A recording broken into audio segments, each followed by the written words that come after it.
नमस्कार बच्चों, आज हम त्रिभुजों की समरूपता के लिए कसौटियों के बारे में पढ़ने जा रहे हैं। बच्चों देखिए, हमारे पास दो त्रिभुज हैं। पहला त्रिभुज है ABC और दूसरा त्रिभुज है PQR। हमें देखना है कि ये समरूप कैसे हो सकते हैं। तो बच्चों, त्रिभुजों की समरूपता की 3 कसौटियां हैं। सबसे पहली कसौटी है ए ए ए, या इसे ए ए समरूपता कसौटी भी कहा जाता है।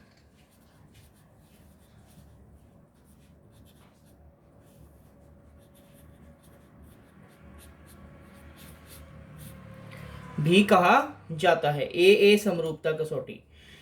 ए समरूपता कसौटी के अनुसार देखिए, यदि इन दोनों त्रिभुजों में कोण ए कोण P के बराबर हो तथा कोण B कोण Q के बराबर हो, तो ये मान लिया जाएगा कि कोण C जो है कोण R के भी बराबर ही होगा। ठीक है, तो यदि इनके संगत कोण आपस में बराबर होंगे, कोई भी दो संगत कोण बराबर होंगे, तीसरा तो फिर अपने आप ही बराबर होगा बेटा, क्योंकि तीनों कोणों का योग यहाँ भी 180 है, यहाँ भी 180 है। दो पेयर एक दूसरे के बराबर हो गए तो तीसरा पेयर भी एक दूसरे के बराबर ही होगा।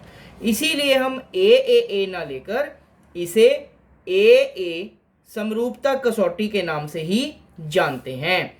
ए समरूपता कसौटी क्या है? यदि आपको दो त्रिभुज दिए हों और उनमें आप किसी भी प्रकार यह सिद्ध कर दो कि एक कोण के बराबर है और दूसरा कोण किसी दूसरे संगत कोण के बराबर है, तो इससे सिद्ध हो जाएगा कि ए समरूपता कसौटी के अनुसार त्रिभुज ABC त्रिभुज PQR के समरूप है। ये है समरूपता की पहली कसौटी। दूसरी समरूपता कसौटी है SSS समरूपता से हम क्या समझते हैं बच्चों?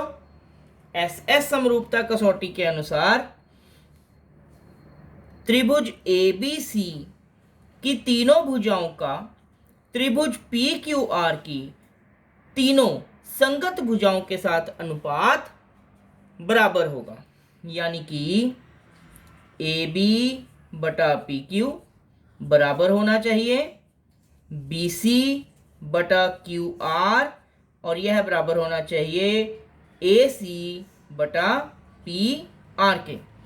यदि तीनों भुजाओं का इधर की तीन संगत भुजाओं के साथ अनुपात बराबर होगा तो हम मानेंगे कि SSS समरूपता कसौटी के अनुसार ये दोनों त्रिभुज आपस में समरूप हैं। तो दूसरी समरूपता कसौटी का नाम क्या है? SSS। आशा करता हूं यह आपको अच्छे से समझ आया होगा। कसौटी।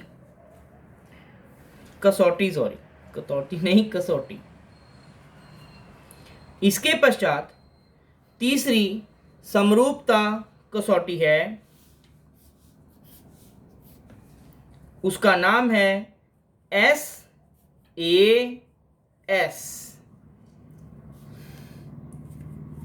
समरूपता कसौटी।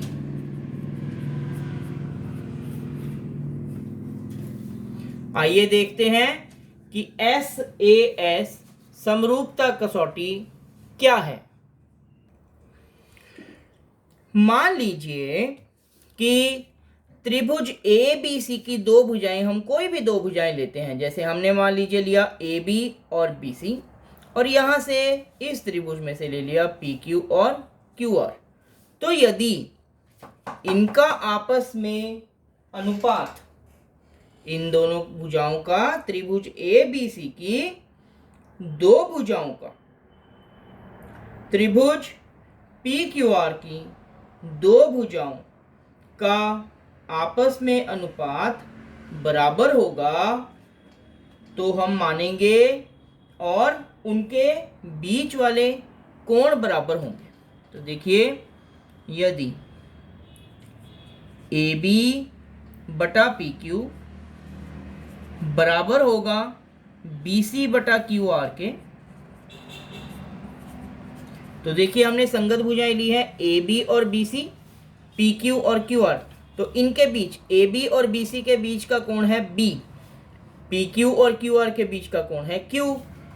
तो कोण बी बराबर होगा कोण क्यू के। ये दो कंडीशनें बेटा होनी चाहिए, ए बी बटा पी क्यू बराबर होगा बी सी बटा क्यू आर के, और कोण बी बराबर होगा कोण क्यू के। तो देखो दो साइडें और उनके बीच वाला एंगल, दो साइडें उनके बीच वाला एंगल एस ए एस।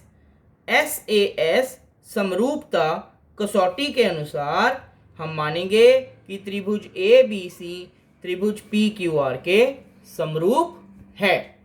तो इस प्रकार से बच्चों ये 3 समरूपता कसौटियां हैं जो आपको याद रखनी है। कौन कौन सी? ए समरूपता कसौटी, एस समरूपता कसौटी और एस समरूपता कसौटी। आशा करता हूं इन तीनों कसौटियों को आप अच्छे से ग्रहण करेंगे और जब भी प्रश्नावली में इनकी आवश्यकता होगी तो आप इन्हें प्रयोग करेंगे। इस प्रश्नावली के बाकी प्रश्नों को अच्छे से समझने के लिए आप हमारे चैनल को सब्सक्राइब करके वहां पर बाकी प्रश्नों के उत्तर देख सकते हैं। धन्यवाद बच्चों।